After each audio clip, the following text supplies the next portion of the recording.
What I look for in a friend.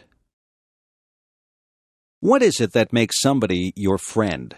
Some people are nice and you have fun with them.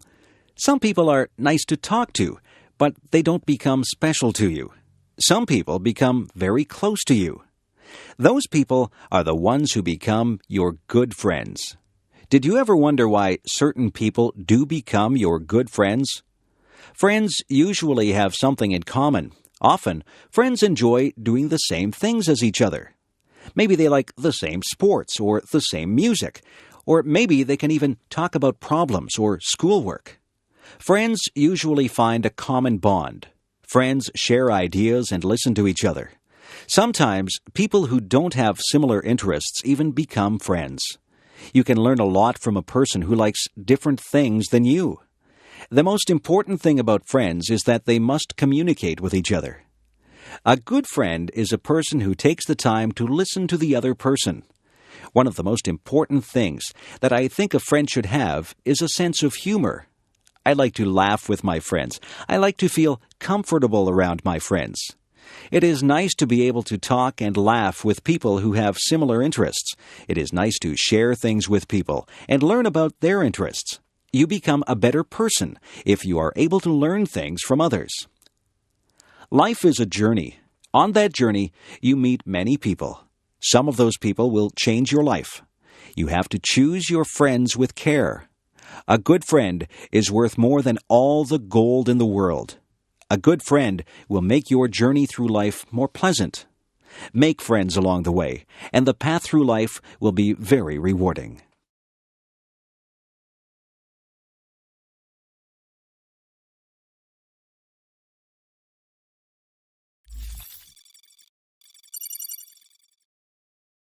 Benjamin Franklin. Benjamin Franklin was one of the most famous people in American history.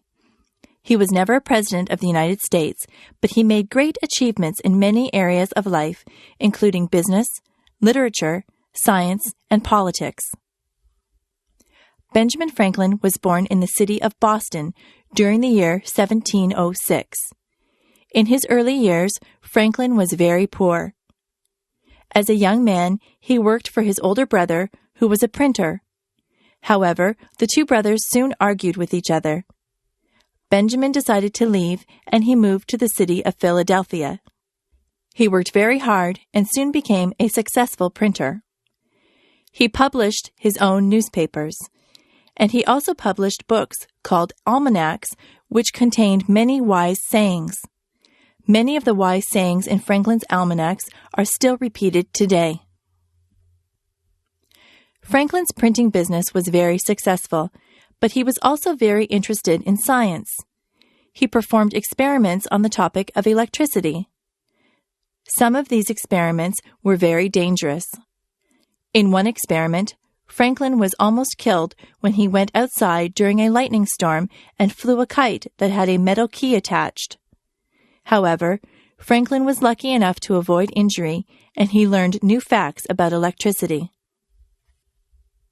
In addition to scientific research, Franklin was also an inventor. He invented a new kind of eyeglasses called bifocals. Bifocals are eyeglasses that allow people to see things that are far away, but also allow them to read things that are very close. Another invention was a new kind of stove for burning wood. This new stove was much more efficient than the older stoves had been. He also invented a lightning rod, which keeps houses safe from lightning. Franklin was also interested in making his city a better place to live. He started a public library, and he helped to organize a hospital and a fire department.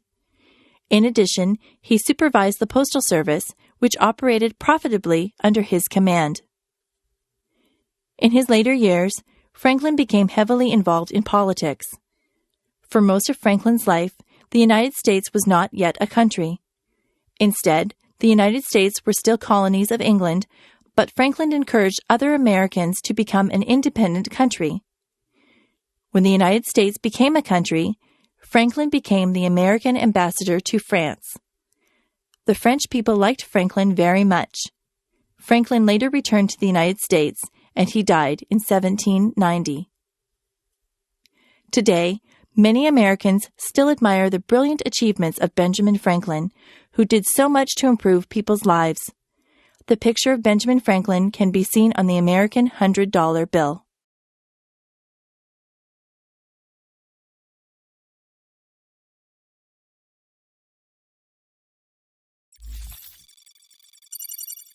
You are going to hear a talk on Canada. As you listen to the talk, complete the notes below by writing no more than 3 words in the spaces provided.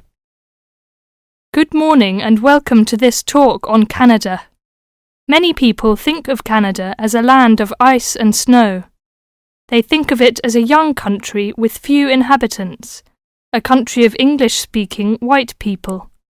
While some of this is true, it is also an inaccurate description of the country we call Canada. Canada lies in the northern half of the continent of North America. The most northern parts of Canada are sometimes called the land of the midnight sun, because at certain times of the year the sun never sets and is still shining faintly at midnight. This northern part of Canada is cold and mostly snow-covered all year round. Most of the people who live in this northern part of Canada are called Inuit or Dene. They were once called Eskimos. They are the original people of this land and are part of what are called the First Nation. As we move to the more southern parts of Canada, the land changes and so does the people. Moving from east to west in southern Canada, we travel from the Atlantic provinces of Nova Scotia, Newfoundland, New Brunswick, and Prince Edward Island. These small provinces, with small populations, border on the Atlantic Ocean.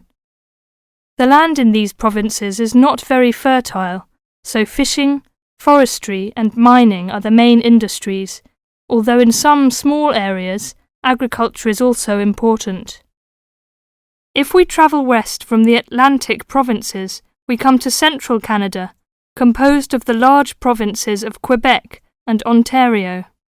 Both provinces are rich in natural resources, have fertile land, and are the centres of industry for Canada's largest cities. Toronto and Montreal are found in these provinces. The province of Quebec is the centre of French language and culture in Canada. In fact, Montreal is the second largest French-speaking city in the world after Paris. Finally, in the far west of Canada, we come to the province of British Columbia. This province is separated from the prairies by the Rocky Mountains and is bounded on the west by the Pacific Ocean. British Columbia is often called simply the West Coast. British Columbia is an attractive place for tourists because of its mild climate, spectacular mountains, seacoast, and beautiful forests. Agriculture, forestry, shipping and fishing are major industries in British Columbia. The people of this land of Canada are as varied as its landscape. The original settlers, those we call the people of the First Nations, came from Asia by crossing the Bering Strait from Siberia to Alaska. In their new environment, they developed many new languages and cultures. In the 16th century, the first Europeans arrived in eastern Canada. They came from Britain and France. By making treaties with the original inhabitants, they gradually established colonies in eastern and central Canada. After a war with France, Britain took over the French colonies in Quebec and eastern Canada. By the end of the 18th century, all of Canada was under British rule. From this time until the present century, most of the immigrants to Canada were British, Scottish, and Irish. In this century, however, Canada has had an influence of settlers from all over the world. There are now hundreds of thousands of people from Asia, Africa, and South America who now call Canada their home.